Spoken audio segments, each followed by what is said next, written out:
and with good intentions. I think what is besetting his proposals is the spirit. We are coming from a backdrop of stolen elections, a backdrop of violence during and after elections, and the opposition in parliament, outside the parliament, is not contented with the outcome of the election. And a prominent member of the ruling party is proposing how the opposition should run their affairs, including how they should have their parliament. Of course, in parliament, yes. You should not forget the fact that the opposition in parliament bona fide has a right to manage their affairs. But they should also be accountable. Accountability is generic. Not an issue. You must come under the purview of accountability within parliament. The oversight of members of parliament. There's no law which exempts opposition members from being. That's the point I wanted to make. There's no exemption, and the laws are very clear. If you want to change the framework of accountability in parliament, you're probably going to go for every officer of every political office in the parliament, not just the leader of the opposition. You have to go for everyone. Otherwise, you are targeting a single office when actually there are several constitutional offices, including that of government chief whip in parliament, which is the constitutional office, prime minister's office, with the constitutional office. So I think you need to be very clear to avoid being misunderstood and your intention being misconstrued as vainly partisan and with eyes targeting a group or individuals. I disagree with the NUP on particular methods of work, but I would defend their right to work within what the law allows them to do. And I don't want us to use that, my mistreatment, out of ignorance and spite, as a basis for me to defend a wrong or actually misuse of the parliamentary platform to try and circumvent proper question that should have arisen on the floor of parliament relating to governance of the country.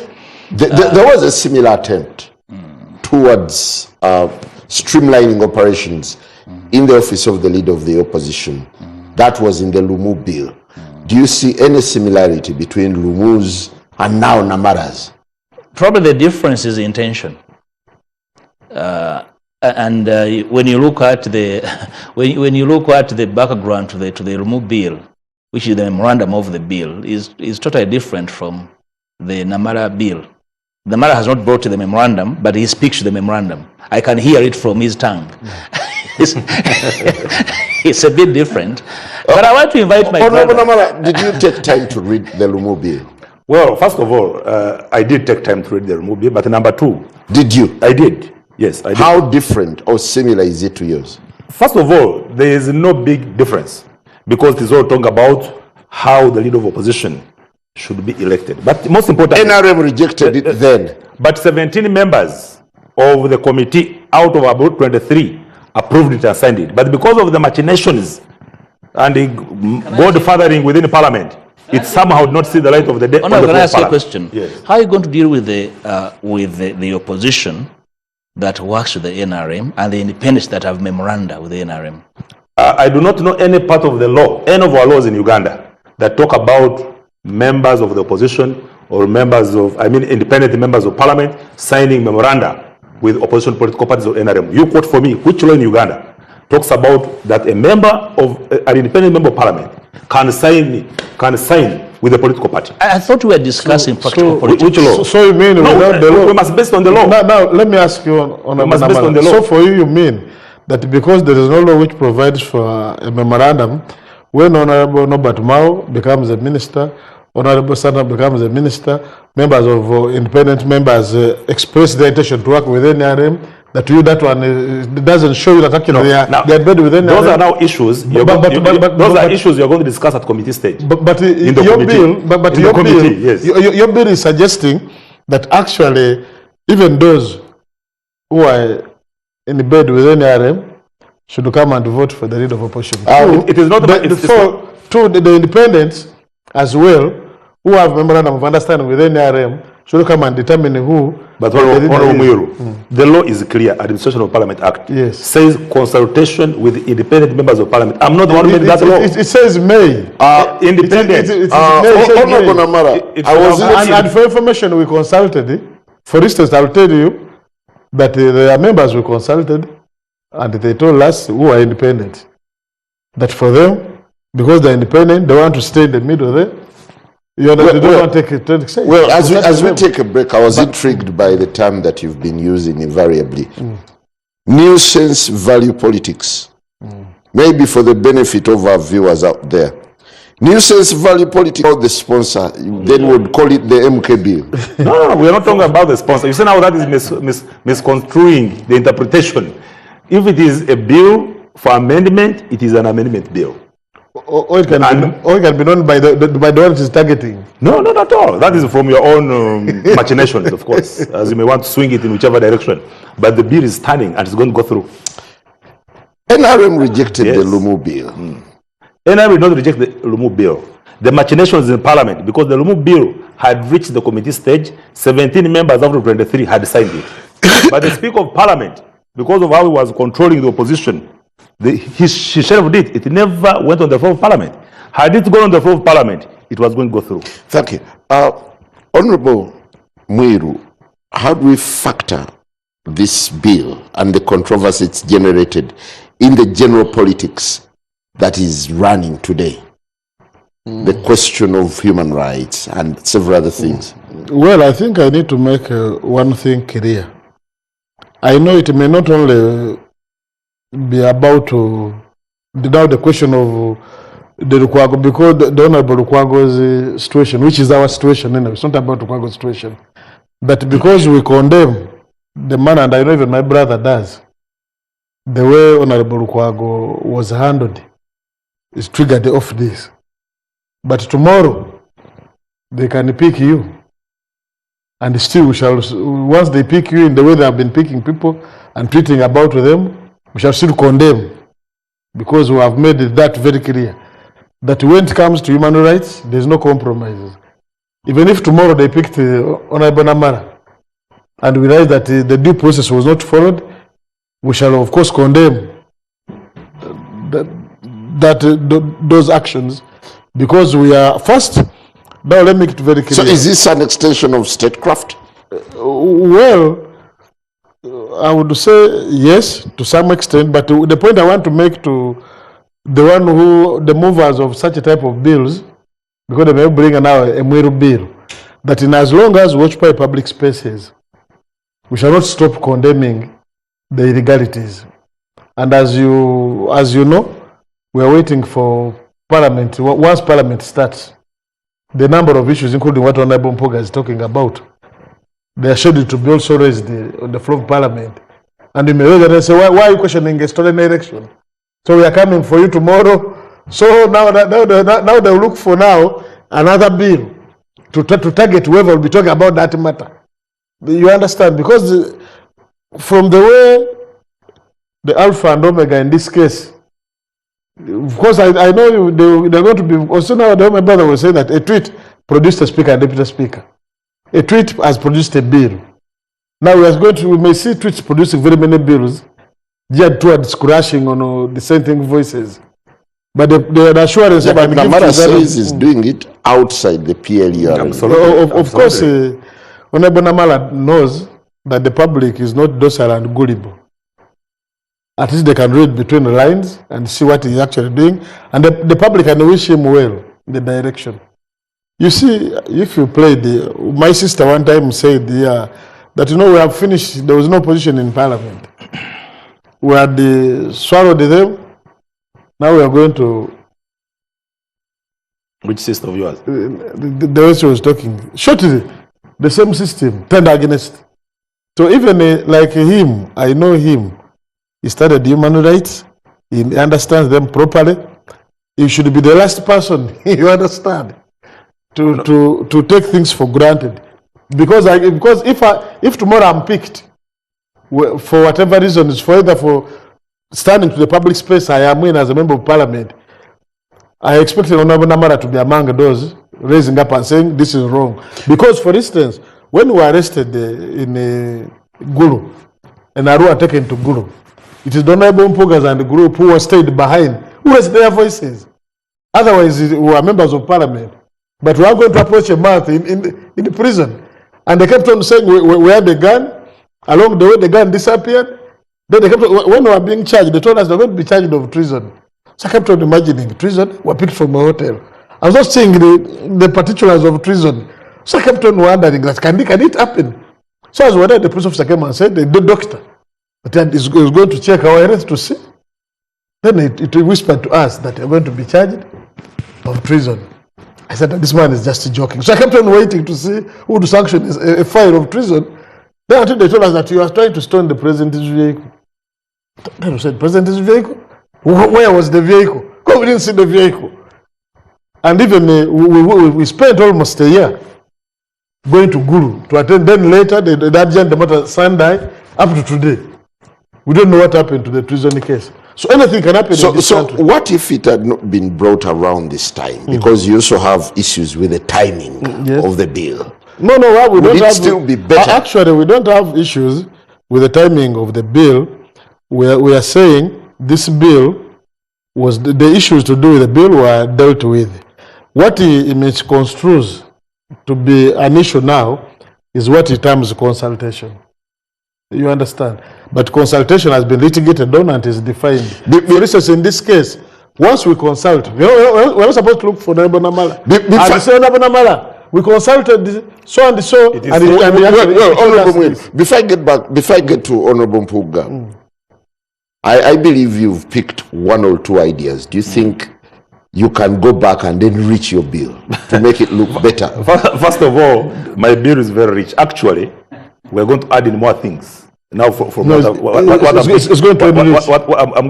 I'm picking from him and from the public. You see, the public has been sending emails or messages for other things to involve in, even including members of NUP. For example, they would want us to include how the leadership of the committees is constituted. They want to vote on how the leadership of the committees is constituted. So let me give you just the way you vote. Let me give you something just to ensure I remove the blackmail, which Honorable my brother Mpuuga is trying to bring, saying that this bill has come because they uttered statements and General MK was not happy. How many statements have you uttered since you came to Parliament, the last Parliament, up to now on the floor of Parliament, and how many bills have been brought in that regard as a way of reactionary bills? It's not there. Okay. Yes. What if at the end of the day you censure Ssenyonyi? There's nothing like censoring. You want to censure? There's nothing like censoring. Actually, even before the law as is does not provide for the Prime Minister.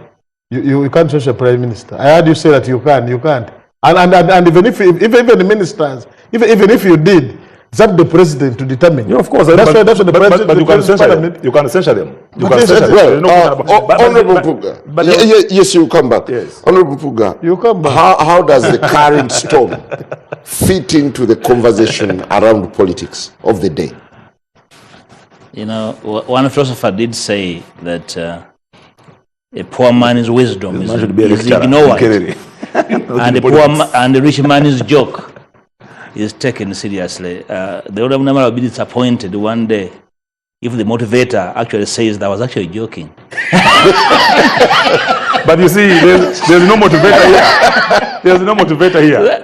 So there's no motivator. Is it taking the joke too far? No, I'm just borrowing, wisdom from a philosopher. Honorable Mpuuga should go and be a lecturer at Magari University. He can be a good lecturer in languages. Okay, fine. I'm actually a teacher, professional teacher, if you want me to be in class. And I enjoy teaching. You see, the whole thing we are debating is politics at the highest level. In 2022, I had a 2-day retreat with the entire opposition. And my objective was to take the opposition through the concept of statecraft and the DNA of Ugandan politics. And I was educating them that, look, our DNA from independence was misconstructed. It is a civil-military relationship. And should you doze as the civilians on duty, the military eats into your space.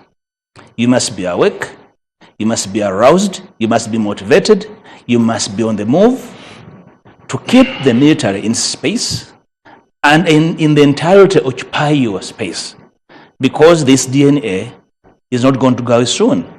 But if you work smartly as the civilian part of the DNA, you can actually eat into the military DNA and try to dilute it. But because over the last couple of years, we have witnessed a dilution of the civilian DNA, and the civilians have slept on duty, and those charged with the duty have elected to be simplistic on this duty. We are where we are. And I want to invite colleagues in the opposition to understand that the job before us is not that to plow around and joke and make small motivated, quarrels. We have an entire nation looking up to us to fight for that little space. In 2023, I made a statement on the floor of Parliament about the shrinking civic space. It was debated. Even resolutions were made. Government came back and even made commitments on the floor of Parliament through the Prime Minister and the Attorney General and the Minister of Internal Affairs. So does the Honorable Namara know these commitments, and is willing to follow up with these commitments? Because part of what this proposed legislation is trying to eat into is the civic space of the opposition. And the legislation motivated by numbers that, we can have it, we have the numbers, is not going to grow our democracy. So in a sense, this is awakening to the opposition, isn't it? Invariably, yes, the opposition must be awakened to the possibilities. See, the numbers, the NRM stroke period you have are motivating for crime. They can actually murder. I am actually waiting for the time I will see the Honorable Namara lead an onslaught on the floor against the violation of human rights. Do you need numbers to murder? Of course, I'm graphically speaking about murder using numbers. I love competition. I hate vindictive politics. I hate revenge. I hate retribution. This legislation should not be retributive of an act of vengeance against positions that are construed as unpalatable to individuals or groups. We can thrive in this country competing against each other with decency. And even when you believe Mathius Mpuuga has committed a crime, he can be treated as a citizen with a modicum of decency. The action of the past couple of weeks for me are very besetting. And I want to invite colleagues in Parliament that probably that should occupy half of the first session of Parliament to have guarantees.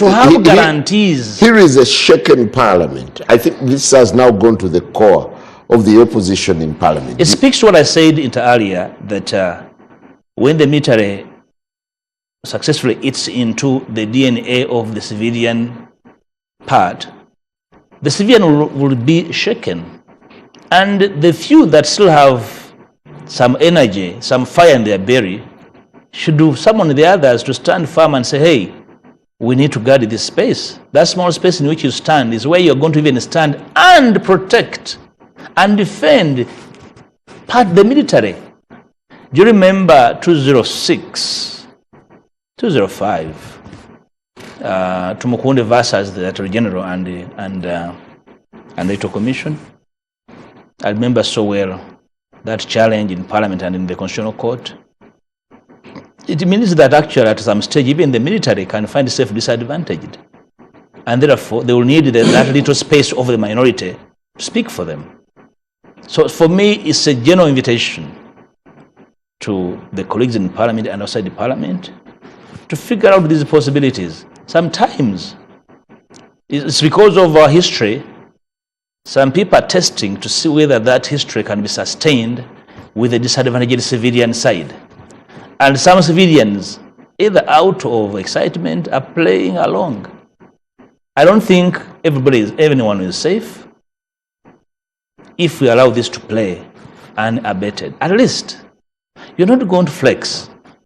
You did ask me earlier, can the opposition fight these proposals? It's not to be a physical fight.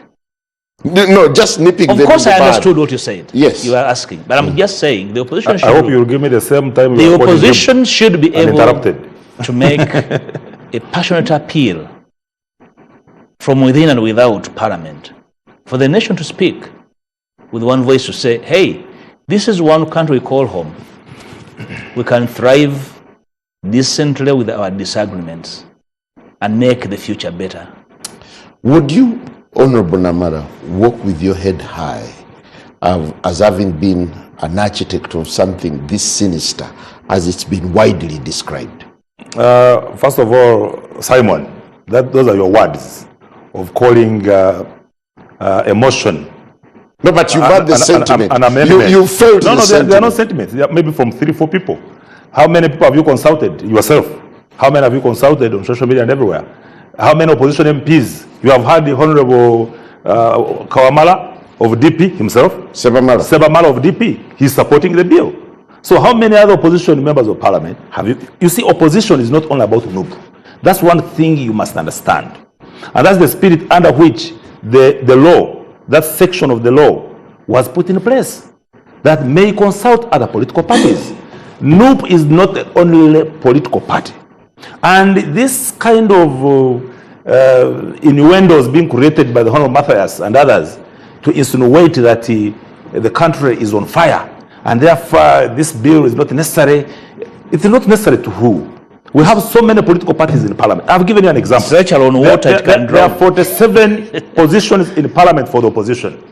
One political party called NUP has taken more than 80% of those positions. Do you call that constructive consultation in parliament? Or are you trying to say that other parties like DP, UPC, FDC do not matter at all? Why are you vouching for parties that haven't consulted you? Who tells that? Maybe some of them are in my inbox. Who in particular? I don't have to tell you that. No. You need to be honest. No, I don't have to tell you that. It's within my right. What I can tell you is there are so many people who would want, because this is not the first time. You have had the member of parliament of DP. He has told you that any person who opposed a flag bearer of NRM and contested and won is a member of the opposition.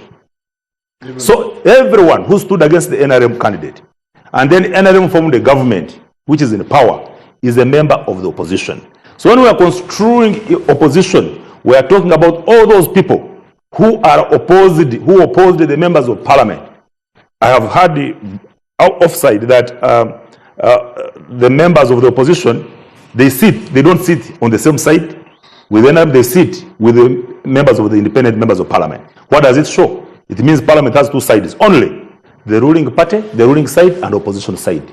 And the opposition members of parliament belong to the independent members of parliament belong to the opposition because they stood against the members of parliament of NRM. If I could take you to the question that Honorable Mpuuga posed, have you benchmarked anywhere in any Commonwealth country where such an irregular... Why do you call it irregular? It's quite irregular. It's irregular. According to which law? That NRM can dictate who the leader of opposition or what kind of business the leader of opposition... I want to refer you back to the Constitution. Article 59, Article 94, and then Rule 127 of our Rules of Procedure, which give Parliament powers in terms of legislation, but also it gives a member of Parliament powers to come up with a private member's bill. Therefore, it is not the first time that we have had this bill come up. Is it the first time? No. There was a removed bill. There was even another bill before that trying to amend certain provisions of this law to ensure that the minority members of Parliament can participate. But let me ask you a question. If the member of the NUP, for example, if they have the numbers and we are saying, okay, you amend, since you don't want to consult, you go and vote. If you can vote, since you have majority and you win, well and good. But if you vote and they vote against you and bring a DP, well and good. If you promote democracy, why are you fearing competition on your own side, but you want competition on the NRM side? Are you cautious about becoming a disgrace unto the NRM if this doesn't? Those are your words which have opposition tendencies, Simon, on your side. Because from your narrative, I can see you're driving an opposition kind of agenda. Because you cannot call a member of parliament. Which lenses are you using? I'm using your own words which you're talking. Because if a member of parliament has brought, let me first finish my statement. If a member of parliament, no, later, it's now my time. If a member of parliament has brought up a private member's bill, how can you call it varuga? Using which lenses? Are you a member of parliament? Let it go to the committee stage. let it go to be processed. Bring your views. Any Democrat, that's what we do unless we're dictators in the opposition. You bring it, let it come to the committee stage. Let's debate it with reason, with a lot of English, as Honorable Mathius Mpuuga is doing, with a lot of innuendos I would want. If it does not pass the committee stage, it will collapse. What are you scared of? We have all the necessary steps to process a bill, and they are properly put in the law. So if you're a believer in the rule of law, if you believe in the rules of the game, allow the bill to be processed, let it be rejected at all levels, and it will collapse. Do you envisage a PLU chosen leader of opposition? But how? PLOU is not a political party. That's number one. Number two, PLOU is not... But the motivator is the head of PLU. PLOU is not a political party. Let me first correct you. I hope you are aware that is a pressure group. Number two, PLOU has no member of parliament because they are not a political party. They no, but you are PLU leaning. But there's no political... PLOU is a pressure group. We are members of the National Resistance Movement. We believe in the ideals of PLOU on accountability and fighting corruption. However, they have no influence. PLOU has no influence in selecting the leader of opposition. Unless you are saying that these guys of opposition, they're actually members of PLOU themselves. Your leader says he wants a PLU leader of opposition. Do you agree with if that happened, do you agree with if that happened, it would mean the opposition, there are more in opposition who are working with us.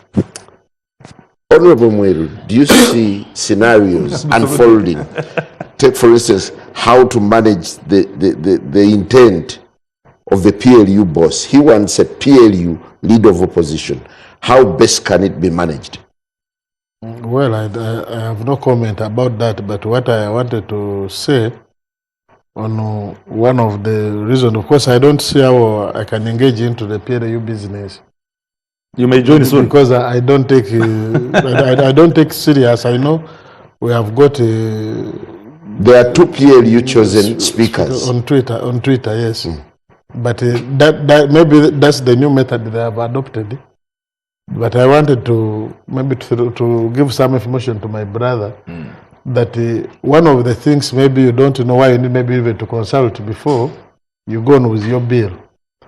Like, for instance, there are parties with when it comes to numerical strength, when you are constituting even leadership in parliament, or committees, or even designating members, you realize that the numbers we have,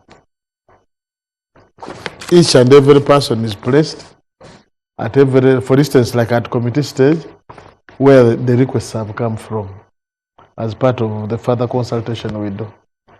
But I wanted to deal with the consultation because it's what seems to be disturbing you. The consultation. That the consultation as is, there's no form it must take. Maybe that's what has also been disturbing you. But we do a lot of consultation as I close on this matter. So you don't need to worry. You need to concentrate more. Even because, for instance, you didn't respond to, because we have members of parliament who are NRM, who are from opposition, who are in the cabinet. We have members who are independent, who are working, who also who are working with NRM. And for you, you had said that you had been mistaken to think that because others sit on our side, therefore they are conscripted to be members of opposition by sitting on our side. Honorable Mweru, which is not the Honorable case. Mweru, what would it take for the wish of the principle behind all this to be granted? There's no principle behind all this. Well, you see, they have the numbers, and this is the mob justice Honorable Mpuuga referred to, that they can use it the way they do. But I know what my brother, the hurdle is going to face, is that other than merely bring a motion, for some reasons, one of them now is very popular. He has been all over about the bill. This bill must be, this motion is processed in the House. And there must be sound reason for which Parliament grants you leave. Yes, no problem. You understand? I was just saving the embarrassment, There's no to embarrassment. be the one of the first MOP, because before we had debated that if a member is agitated to bring something, all he wants to do is work by bringing a bill, why should Parliament deny But do you see do you see the two speakers summoning their political conscience when they have to pay allegiance to a certain authority? Well, you see, like for the question of leave is granted is granted by the entire House.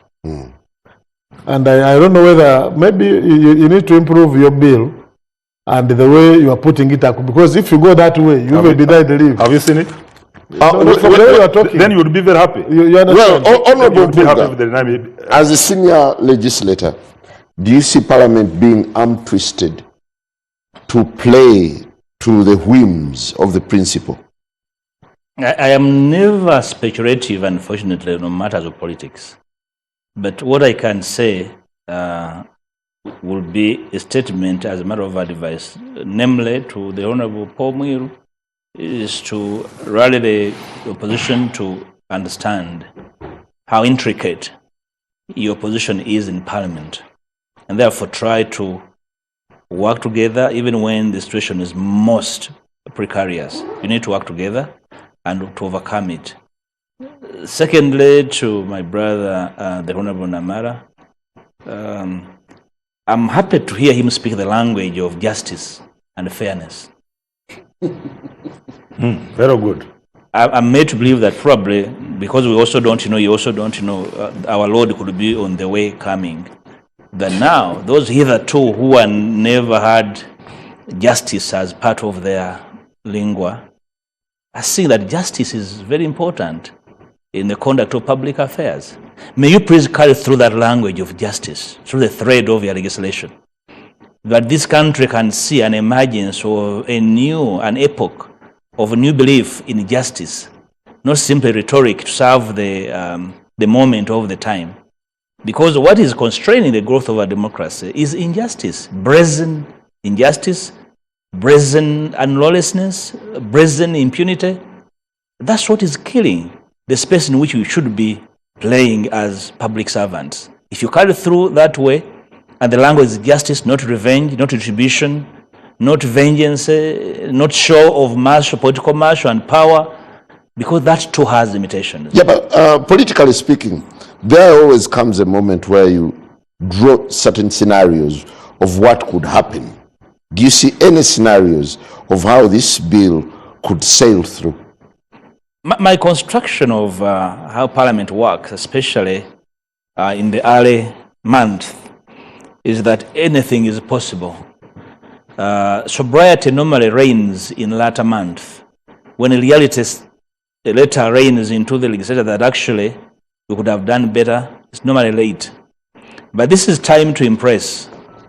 You will see people jumping on their feet to speak, to make statements that you may not even understand that they could be said by members of Parliament, because this is time to show presence. And Namara and the group were smart, that they come at a time when many, because he's been in Parliament in East Africa, he knows how motivated he can be to speak, even about speaking about what you don't know.